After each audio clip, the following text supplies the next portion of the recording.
Olatu erreakzionarioa bizi dugu mundu osoan, eta horren aurrean antidotorik onena euskal sindikalismo eraldatzailea da.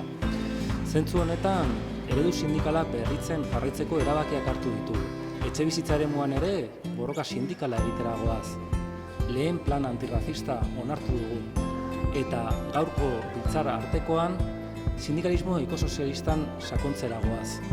Hurrengo hamarkadan aldaketa sakonak datoz, eta guk defendatzen duguna da energi iturriak aldatu eta transizio produktiboa egitearekin batera aberastasunaren birbanaketa egitea beharrezkoa dela.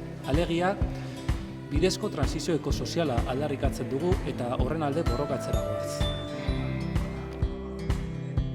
Agenda politikoan eragiteko gaitasuna erakutsi dugu. Langileen interesekoak diren gaiak, osasungintza, etxebizitza, industria, agendan kokatzea lortu dugu. Orain, borrokan jarraitzen dugu, agendan dauden gai horiek faltsuan itxi ez daitezen. Era berean, politika publiko burujabeak aldarrikatu ditugu.